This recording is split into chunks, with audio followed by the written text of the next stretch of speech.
por causa de Jesus, o nosso Senhor, a esperança nossa, o Verbo encarnado. Bendito seja o nome de Jesus Cristo, o nosso Senhor.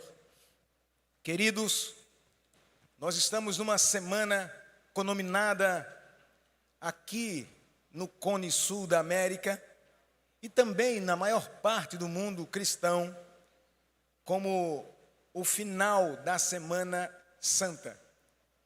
Quando na realidade eu gostaria muito de trazer para vocês, neste momento, nesse evento, nessa oportunidade, nesse tempo que Deus nos dá, um entendimento melhor e maior a respeito desse momento que nós estamos atravessando. Para que os nossos filhos, eles saibam e eles compreendam o valor do que nós estamos vivenciando neste momento. Portanto, eu quero como base te convidar a que leiamos junto no Evangelho de Lucas, o capítulo é o de número 22, os versos do 7 ao 20.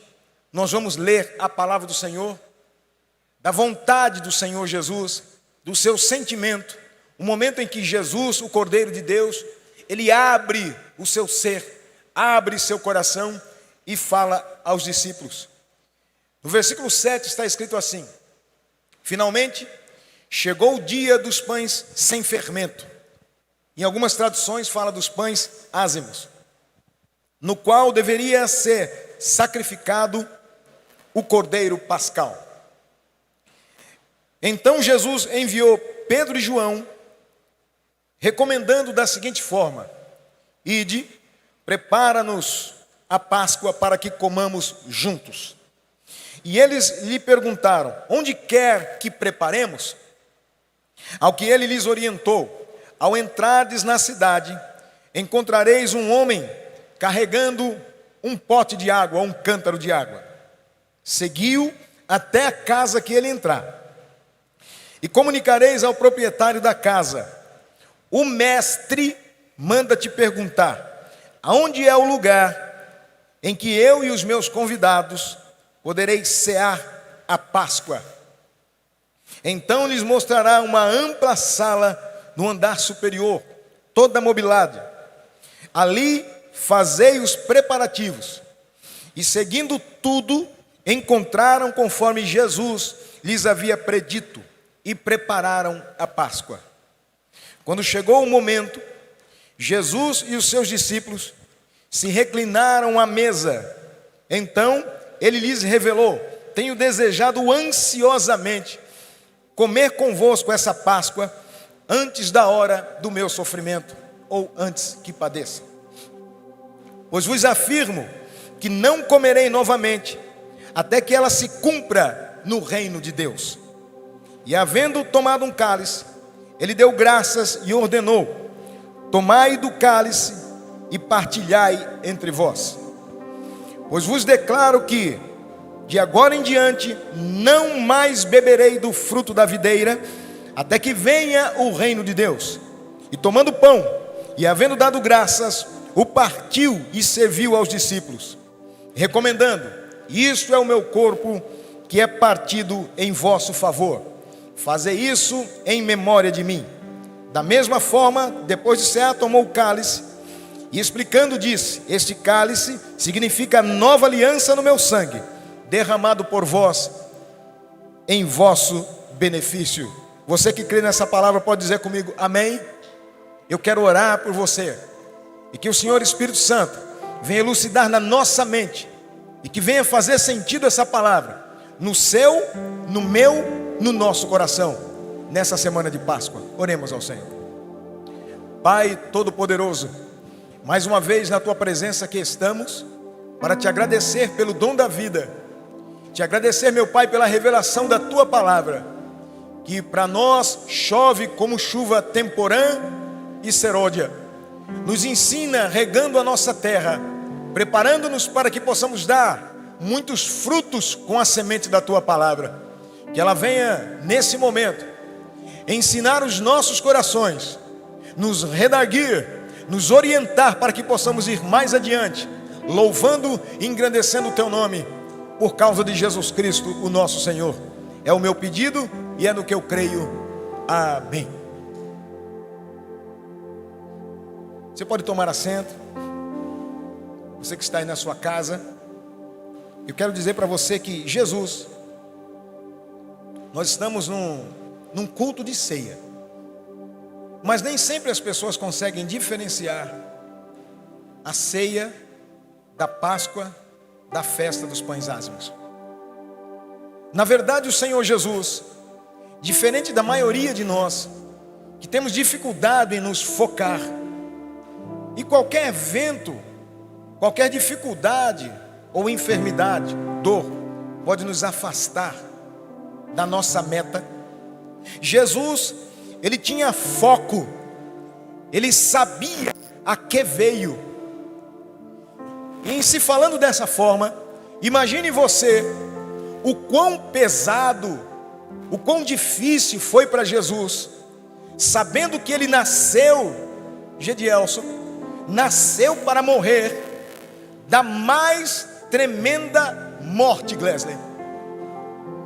Alguém quando nasce, a esperança humana geralmente está no quanto ele pode crescer, no quanto ele pode ganhar, no quanto pode ser fácil para ele e o que a vida vai lhe proporcionar.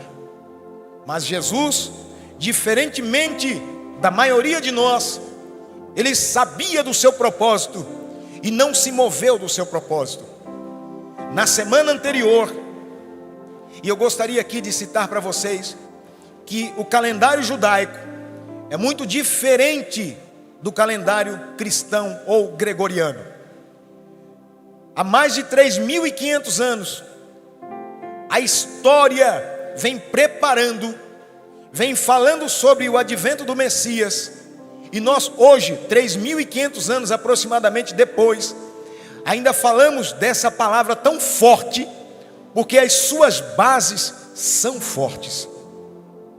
O calendário gregoriano, que é o que nós vivemos, o calendário cristão, ele possui 365 dias, diferente do calendário judeu, que tem na média 280 dias. É um calendário lunisolar. O calendário judeu, ele é regrado pelo sol e pela lua, de forma que os seus dias são dias menores, as noites são noites maiores, diferente de como nós medimos, de uma forma que, se é a lua e o sol que regra os dias que existem, eles não têm 12 meses como nós, mas eles têm, em alguns anos, 13 meses. Para completar, eles repetem o último mês, que é o mês de Adar. O primeiro mês, o mês de Nissan. O último mês, o mês de Adar. Em alguns anos, dito por eles, ou chamado por eles como ano bissexto, eles repetem aquele último mês para completar o tempo e para caminhar junto com a sociedade atual. Na verdade, nós temos vigília no tempo no tempo, ou seja, no dia dos hebreus. E eu estou dizendo isso para que vocês se recordem que, assim como nesse ano a Páscoa lá em Jerusalém, ou para os judeus espalhados em toda a parte do mundo, foi comemorada nos dias 25 a 26 de março, diferentemente de nós que estamos hoje dia 4 de abril, a Páscoa do ano que vem para nós vai ser comemorada basicamente ali no dia 19 de abril, enquanto para eles continua sendo no primeiro mês, que é o mês de Nissan. Eu quero dizer isso para que nós, diferentemente do que se pensam, o seu filho, nossos filhos saibam e entendam a razão da Páscoa. No capítulo 12 do livro do Êxodo, nós vemos ali o Senhor Deus tirando o povo de Israel do Egito com mão forte. Um povo que entrou aproximadamente no número de 70 almas, mas que Deus havia provido para que eles entrassem naquela terra rica, e de uma forma sorrateira, da forma como Deus trabalha, diferente do que os olhos humanos veem. Ele iria enriquecer o seu povo e aumentar aquele povo, para que saísse aos milhões de dentro daquele lugar, levando consigo a riqueza do lugar mais rico da terra, que era o Egito. Mas quando chega a hora, quando chega o momento de Deus tirar o seu povo do Egito, se Ele não preparasse a dor, o povo quereria ficar ali, decidiria permanecer ali, porque nós somos assim. Então o Senhor Deus permite que aquele faraó, rei daquele povo egípcio, Ramsés, que ele oprimisse o povo de uma forma tal que a escravidão começou a pesar sobre o povo de Israel. E Deus ouviu o clamor do seu povo, e conforme havia prometido a Abraão, lá atrás no capítulo 12 do livro de Gênesis, Ele agora prepara Moisés, um hebreu criado no Egito, conhecendo as leis egípcias, para sacar o povo de Israel da terra do Egito. Mas como todos nós sabemos, é difícil, ninguém gosta de perder. O povo do Egito tinha no povo de Israel mão de obra barata e não queria libertá-los. Mas Deus enviou 10 pragas através dos seus servos Moisés e Arão. Todavia, enquanto aquelas pragas eram lançadas sobre o povo do Egito, o povo de Israel estava à parte, numa terra pertencente ao Egito, mas uma terra onde se poderia criar gado, na terra de Gósen, que eles ali poderiam ser pastores de ovelha, e aonde Deus manda o seu povo, a bênção acompanha o seu povo. Só que entendam, a bênção de Deus é diferente da bênção como nós pensamos, que é somente vantagem, tomar vantagem, liberdade de nossos pensamentos. Então Deus age conforme os seus planos, e agora Ele usa Moisés e Arão, e antes da 10ª praga se abater sobre a terra do Egito, era a pior praga, diferente da praga de saraiva, das moscas, de sangue nos rios ou nas águas, de piolhos, das rãs, todas de escuridão. Pior de todas as pragas estava por chegar: a praga que mataria todo filho primogênito na terra do Egito. Nós que somos pais sabemos muito bem o quanto custa os nossos filhos, mas Deus já começava a mostrar o que está contido no Evangelho de João, capítulo 3, verso 16. Porque Deus amou o mundo de tal maneira que deu o seu único Filho, para que todo aquele que nele crê não pereça, mas tenha vida eterna. O Senhor Deus, Ele iria nesse momento poupar os primogênitos do povo de Israel, mas iria avassalar os primogênitos dos homens, reis, soldados, generais, animais de toda a terra do Egito. Mas Ele mesmo já estava implícito em sua vontade que não pouparia o seu único filho, Jesus, o Senhor. Nesse momento, antes então, lá em Lucas, no Evangelho, no livro do Êxodo, capítulo 12, nós vamos ver a instituição da Páscoa. Quando o Senhor Deus, Ele diz ao povo de Israel: este vos será o primeiro ano, eu vou tirar vocês dessa terra, e vocês vão voltar para a terra de onde os antepassados de vocês vieram, porque eu prometi para Abraão que ele peregrinaria na terra, ele e seus filhos peregrinariam na terra que eu lhes daria. Irmãos, Deus é Deus, e a sua promessa Ele cumpre. Agora, depois de Abraão, depois de Isaac, depois de Jacó, agora está a semente de Jacó, os filhos de Jacó, os filhos de Israel na terra do Egito. Deus diz: levantem-se, porque agora é hora de tomar a terra de vocês, agora é a hora de entrar em Canaã. Deus tem um tempo determinado para as suas promessas. Não desista, as promessas do Senhor se cumprem, mas no tempo do Senhor. E o que é teu, é teu. O que não é teu, Ele tira. O que não é teu, fica para trás. O que não é teu, fica no Egito. O que não é teu, fica no deserto. Mas em Canaã está aquilo que te pertence. Confia em nome de Jesus. O povo de Israel creu. E agora, disse Deus, no primeiro dia do mês, no 10º dia vocês vão contar. Hoje é o primeiro dia do mês de Nisan, ou Nissan. E quando chegar no 10º dia, vocês vão pegar um cordeiro, filho de uma ovelha, filho do cabrito, tira do seu rebanho. E ali vocês vão separá-lo, observá-lo por 4 dias. Esse cordeiro tem que ser macho, sem mancha. Olha bem, vocês têm 4 dias para observarem isso. E se esse cordeiro, no 14º dia, não somente o cordeiro de uma família, mas todas as famílias vão preparar um cordeiro. E vocês vão, no 14º dia, visto que ele é sem defeito, vocês vão imolá-lo.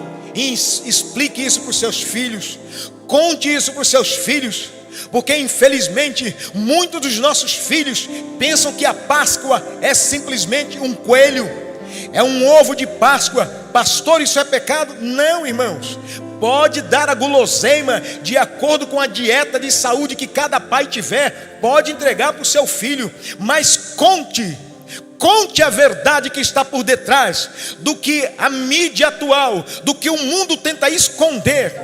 80% do nosso país, Brasil, se denomina, se diz cristãos, e eu vou dizer que 100% desses 80% quase não entendem, não sabem a diferença entre Páscoa, entre festa dos ázimos e entre a ceia do Senhor. Então por isso que essa manhã eu venho até você como profeta de Deus, portando a profecia do Senhor, dizer para você que essa é a Páscoa do Senhor. Ele disse que no 14º dia cada família deveria estar com o seu cordeiro preparado, sem mancha, macho, sem defeito. Isso prefigurava Jesus, mas não era Jesus ainda, prefigurava Jesus. E esse cordeiro seria morto no 14º dia, ao entardecer. E eles preparariam então para entrar em uma semana de festa. A Páscoa fazia a abertura para uma festa chamada Festa dos Pães Ázimos.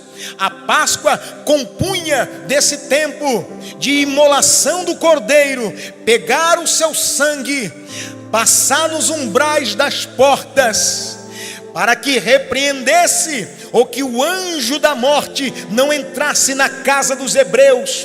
Aqueles homens então comeriam junto às suas famílias aquela Páscoa, que era composta de ervas amargas ou raízes amargas, era composta da frissura, era composta de todos os miúdos e todo o que compunha aquele cabrito ou cordeiro.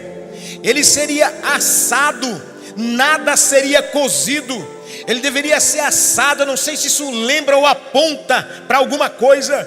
E eles deveriam comer, preparados para sair do Egito, sabendo que eles estavam comendo, mas estavam prontos para sair. A festa dos pães ázimos aconteceria no deserto, mas a festa da Páscoa aconteceria no Egito, na hora da saída. Se a família fosse pequena, juntava 2. Aquela Páscoa também era comunhão. Eles iriam comer apressadamente.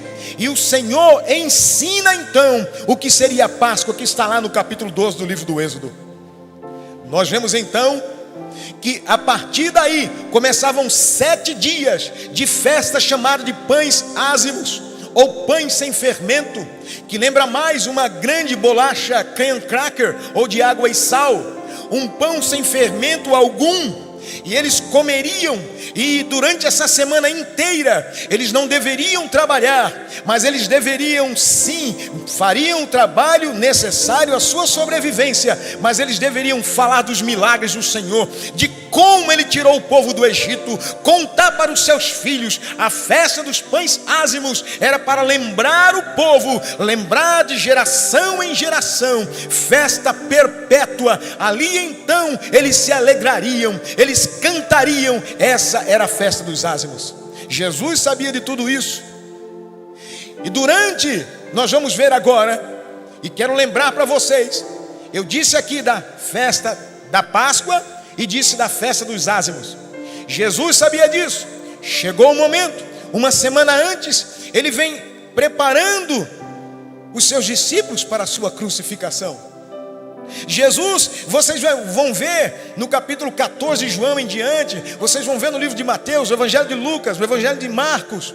Os evangelhos vão dizendo aí que Jesus caminha com seus discípulos, ensinando coisas interessantíssimas para ele, antes da sua crucificação, para lembrar aos seus discípulos que ele havia nascido para morrer.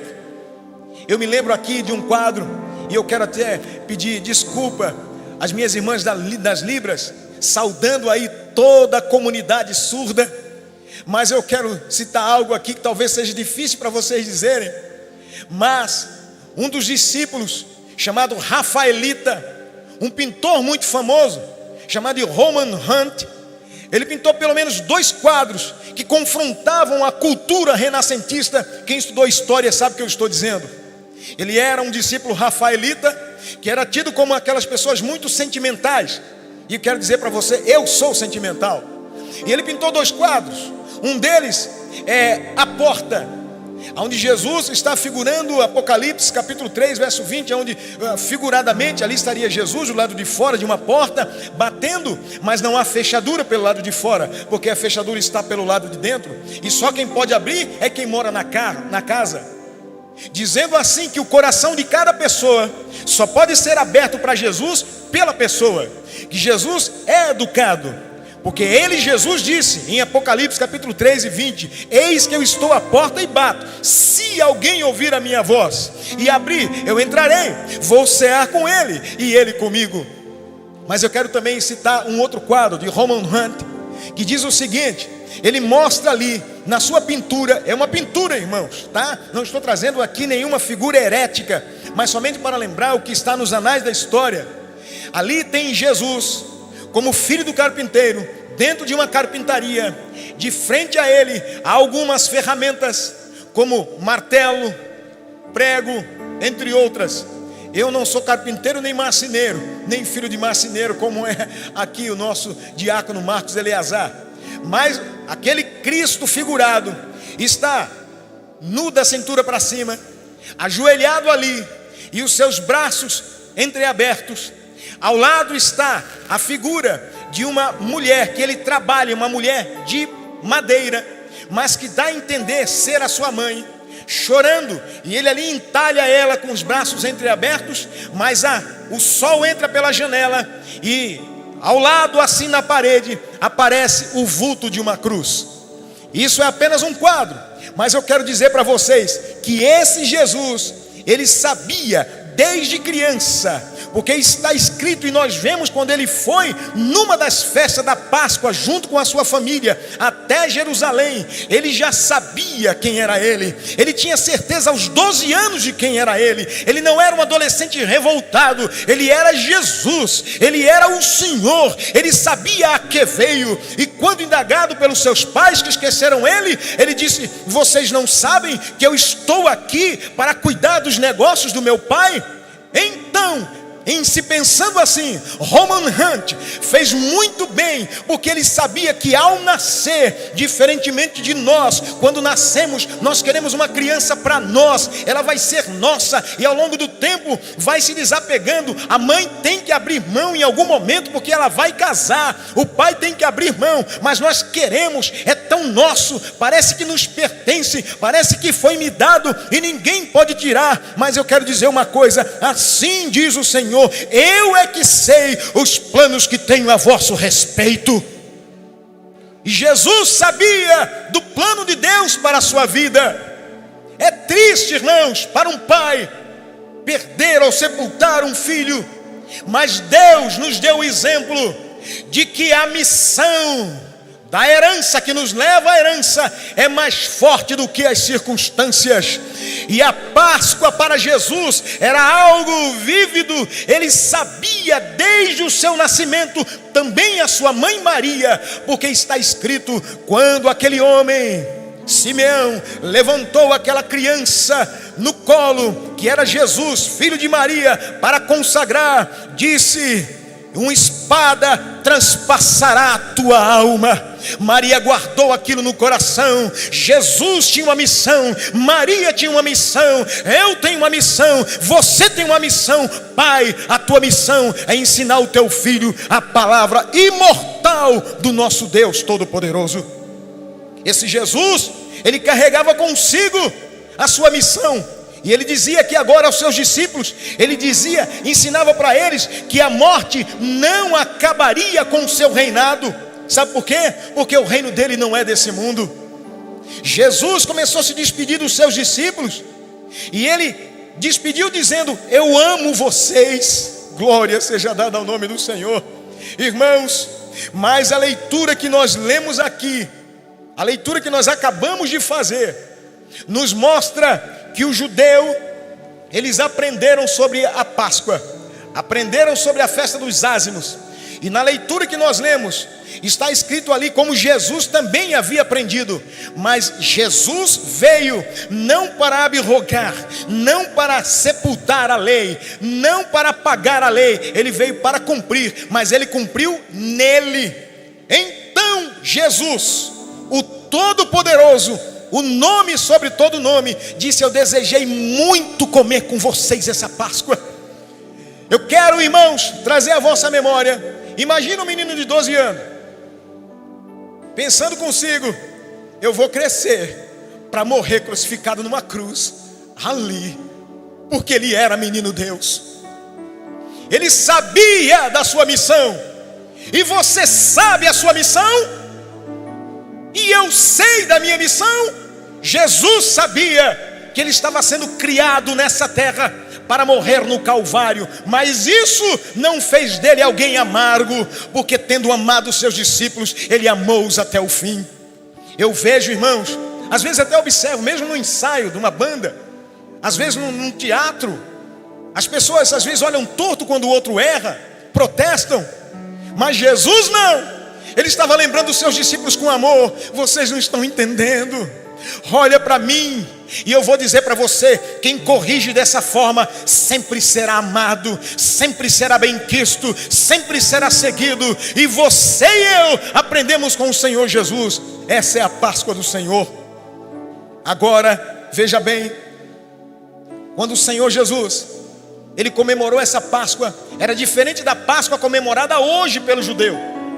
Infelizmente, irmãos, eu vou dizer para vocês, no mundo cristão de hoje, eu não estou falando entre os judeus, no mundo cristão de hoje, a Páscoa é dia de comer peixe. Mas isso não era sempre assim, porque eu me recordo muito bem, eu sou de 1966, mas que começavam, bacalhau, chegava uma época, bacalhau era barato. Mas quando começou esse negócio de só comer peixe na Páscoa, começou a subir o preço. Então o mundo vai mudando, tentando mudar. Mas eu e você estamos aqui, não somente para nos alegrar, mas para lembrar e ensinar os nossos filhos da Páscoa real. Os judeus hoje, eles têm na mesa alguns itens estranhos. Eles acrescentaram a sua Páscoa, eles acrescentaram a sua comemoração de Páscoa, porque eles leem ali um livro chamado Hagadá. E nesse Hagadá conta a história do povo de Israel ao longo de 3.500 anos. E além disso, eles têm o pão que é chamado metzá ou matzá. E além desse pão ázimo, eles têm também um osso no seu prato, um osso com carne, é chamado de zeruá. E eles vão comer esse osso no dia da festa da Páscoa. Eles vão comer essa carne, lembrando da Páscoa instituída. Até hoje é memorial entre os judeus, apesar da inclusão desses elementos. Eles têm também o maror, que é uma raiz amarga, que eles colocam ali no prato cada prato bonito na mesa dos judeus, mas esses elementos estão na mesa do rico, na mesa do pobre, no prato bonito, no prato pobre, porque foi mandamento do Senhor. Além dessa erva amarga, eles têm também o charoset, que é uma pasta, mistura de maçã com uvas, nozes, e alguns colocam até outro tipo de erva ali também, que é uma massa. Eles fazem uma pasta amargosa para lembrar de como eles amassavam o barro lá no Egito 3.500 anos atrás. Os filhos têm que aprender que aquele alimento, aquela ceia, aquela Páscoa comemora a libertação do seu povo da escravidão. Juntado a isso, tem também uma água salgada que eles bebem ali e misturam com um pouco de batata para lembrar o suor e as lágrimas que eles choraram naquele lugar. E finalmente, fechando aí, o Beitzá, que é uma inclusão moderna, apesar de não ser mandamento do Senhor, mas é um ovo cozido que simboliza a esperança para os tempos que estão por vir. Mas, irmãos, o Senhor Jesus, Ele, como cumpridor da Páscoa, antes da festa da Páscoa, não é ceia ainda, não havia ceia ainda, era Páscoa e depois os ázimos. Antes da festa da Páscoa, sabendo Jesus que já era chegada a sua hora de passar desse mundo. Páscoa é passagem, Páscoa é Pesach para o judeu, é momento de passagem. A Páscoa que o mundo e o Brasil, com 80% dito cristão, comemora com coelhinho, com ovo, nada contra. Pode fazer o que quiser com barra de chocolate, com sorvete de chocolate, com Páscoa, com pudim, mas se lembre que essa é a época de lembrar, é a época de passagem, e que nós não somos desse mundo podre, não somos desse Egito, nós somos dos céus. Louvado seja o nome do Senhor. Quantos filhos que não sabem, ou talvez nunca ouviram, ou pior dizer, os pais que não sabem e vêm comemorando, nem sabem o que, mas nesse dia eu venho como profeta do Senhor para dizer: Jesus está avisando há muito tempo. Ele disse: é chegado a época dos ázimos, então vamos preparar a Páscoa. Eu vou passar desse mundo, agora eu vou mudar. Vocês não precisam mais comemorar a Páscoa, apesar de lembrarem, porque eu vou ser o Cordeiro Pascal, eu vou ser a vossa Páscoa. Deixa o judeu comemorar a Páscoa e o tempo, ou seja, a festa dos pães ázimos dele, mas vocês vão comemorar a Páscoa, é a ceia, e é nisso que nós estamos inseridos.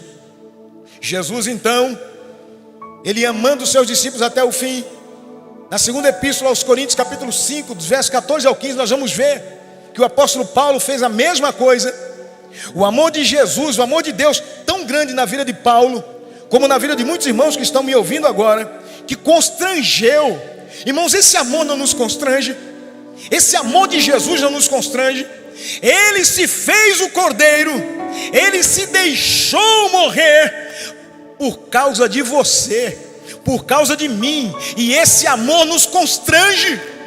Jesus sabia que ele estava de passagem, ele não queria as coisas da terra. E quantos de nós, doidos, amantes, malucos pelas coisas da terra, querendo as riquezas da terra, e o Senhor dizendo: ceia é isso, eu provei em mim que é capaz, que é possível cumprir a vontade do Pai.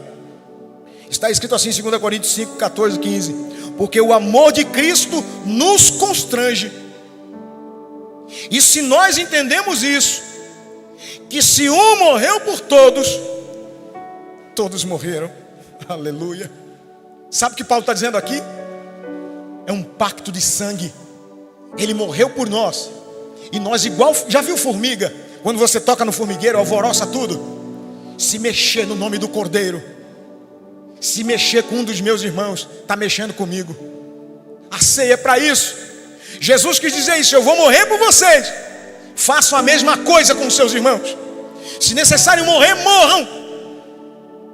Não fale mal, não persiga, mas morra, porque isso é ser cristão, isso é imitar Jesus. Ele diz ainda aqui: ele morreu por todos nós, para que os que vivem não vivam mais para si, mas para aquele que por eles morreu e ressuscitou. Aleluia! Jesus nos encantou com o seu gesto. E eu vou dizer algo aqui, talvez estranho para muita gente. Está com medo do que está acontecendo no mundo? Não devia. Não devia. Ah, mas pastor, mas quem quer passador morrer? Irmão, passador nem eu quero. Nem eu que sou mais bobinho não quero, não. É horrível. Eu já tive no passado bronquite asmática, e é difícil você querer respirar e não conseguir. Mas vou dizer uma coisa: quem foi que disse para nós que nós seríamos eternos nessa terra? Tem em algum lugar? Quem foi que ensinou? Só se foi o diabo, porque o Senhor nos diz que nós somos passageiros nessa terra. Tem gente perturbado, querendo largar Jesus, que morreu por ele ou por ela, porque o pai ficou doente, porque a mãe ficou doente, porque o filho ficou doente, porque um parente ficou doente. Em nome de Jesus, tire essa casca do mundo e se vista com as vestes de amor e humildade que Jesus se vestiu, porque hoje é dia de comemorarmos a Páscoa do Senhor, é dia de comemorarmos a morte e a ressurreição de Jesus. Aliás, irmãos, 2 Epístola de Timóteo, capítulo 4, 6 e 8, está escrito assim, ó: Paulo, seguindo Jesus. Discípulo de Jesus é assim, viu? Discípulo de Jesus parece fora da casinha. Ele diz: porque já estou sendo oferecido por aspersão de sacrifício, e o tempo da minha partida está próximo. Olha só, irmão, a morte mudou de nome, ganhou outro nome. A morte agora é chamada de aspersão de sacrifício. Oh, glória a Deus! Quando chegar a tua hora, pode inclusive cantar: eu estou sendo oferecido em aspersão de sacrifício. Mas você pode cantar: o Jordão eu não passarei só, Jesus Cristo de mim teve dó. Aleluia! Quem de nós está preparado para atravessar o Jordão? Quem estiver, assim como Paulo, está apto para seguir a Jesus Cristo nosso Senhor. Louvado seja o nome do Senhor Jesus. Ele diz: o tempo da minha partida está próximo. Olha só, irmão, é o bilhete de embarque. É o bilhete de embarque. Ele diz então esse versículo que todo mundo gosta de citar, mas se esquece do primeiro. Por que não cita o 6 também? Mas só quer o 7: combati o bom combate, acabei a carreira e guardei a fé. Eu vou dizer para você que se você vai abrir a boca para dizer que combateu o bom combate, você deve ser alguém que nunca falou: a minha vida está no inferno, isso aqui é o inferno. Não, isso aqui é provação, mas esse mundo nós vencemos com fé. E aí então você vai poder dizer no final: combati o bom combate, encerrei a carreira, mas eu guardei a fé. E a fé é a confiança em Jesus Cristo nosso Senhor. Aleluia! Ah, quem sabe muitos não esperavam ouvir dessa forma sobre a Páscoa. Mas Paulo então nesse momento teve a ousadia de dizer: desde agora. É no final que se prepara a coroa, não é no meio, não é no início, é no fim. Desde agora a coroa da justiça, ou seja, o meu troféu, está guardada, ninguém toma, a qual o Senhor, o justo juiz, me dará naquele dia. Tem dia certo para receber a recompensa. Jesus sabia disso, por isso que até a última semana ele não se desesperou, manteve o equilíbrio, manteve a temperança. Que homem fiel, que homem a ser seguido, irmão Marcos Eleazar. Que homem que nos causa o bom orgulho. Que homem cujo nome merece os meus joelhos no chão e dizendo para ele: tu és o meu Senhor, eu te seguirei, porque o Senhor é digno de receber toda honra, toda glória, todo louvor e toda adoração. Não são os cantores, nem grandes pregadores, não. É Ele, o Cordeiro, que vai receber as coroas lançadas aos seus pés.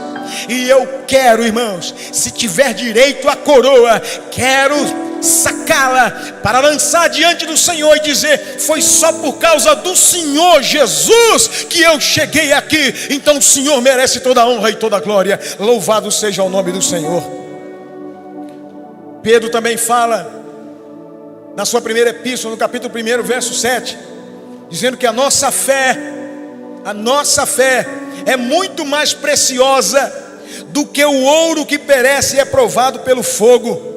Fé é lugar de prova, irmão. Fé é prova. A tua prova, a minha prova, é mais preciosa do que o ouro. Eu dizia aqui para o tecladista que está aqui na igreja Adebrais, né? Homem de Deus, nos ajudando aqui, o Enoque. Eu falei: Enoque, você tem o nome de quem foi trasladado, mas está conosco ainda, né?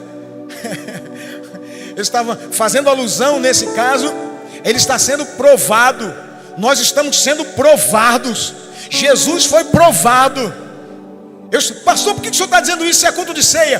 Para você, quando tomar o pão e beber o cálice, você saber quem é o seu exemplo, você lembrar o que está fazendo aqui. E se lembrar disso, eu duvido nunca mais você vai entrar num culto de ceia sorrindo, debochando, sarriando. Mas você vai lembrar que um homem justo se entregou para que pelo menos nesse momento nós fôssemos justos, fiéis, respeitosos com a sua memória, a memória de Jesus Cristo nosso Senhor. Glória a Jesus. Eu não digo aqui que não temos que ser alegres, não. Temos que ser alegres sim entre nós, brincar sim, mas na hora do ritual, na hora da ceia, é hora de dizer: eu entendo o que eu estou fazendo aqui. Chegou o dia da Páscoa, agora eu quero me encaminhar para o final. As horas já vão me mandando parar, mas eu vou dizer tudo, porque o Senhor colocou isso no meu coração. No momento de oração, e ele lembrava toda hora. Parece que aquilo vinha no meu coração: nenhuma hora você pode ver lá comigo, nenhuma hora você pode ver lá comigo, uma hora você pode ver lá comigo, uma hora você pode ver lá comigo. Posso, Senhor? Aí o Senhor fala conosco. Louvado seja o nome do Senhor Jesus. Eu fiz a leitura dizendo da Páscoa. Depois do Senhor Jesus rasgar o pão,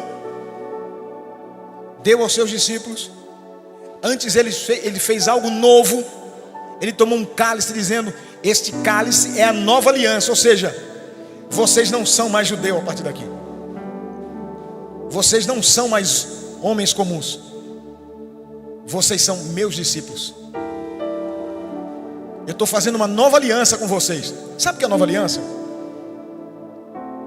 É até estranho dizer isso, no momento que as pessoas não respeitam mais aliança nenhuma, né? Mas aliança, uma nova aliança, é quando você faz uma aliança melhor, quando vale a pena, quando você deixa uma casa pior e faz um contrato melhor, um carro mais velho e faz um contrato com o mais novo. Entendeu? Não confunda isso com relação ao casamento, porque o casamento é para sempre. Em algum lugar ele vai ficar lá anotado. Mas eu estou falando de coisas aqui. Jesus faz uma nova aliança. Ele diz: eu vou fazer uma nova aliança com vocês. E ele deu o cálice primeiro. Aí depois ele começou aqui a ser, ele instituiu. Ele disse: vamos fazer o seguinte: vocês vão comer o pão e beber o cálice. Essa é a nova ceia. É a nova Páscoa de vocês. A partir daí Jesus seguiu para a sua morte. E eu quero finalizar exatamente para você lembrar e tomar ceia pensando nisso.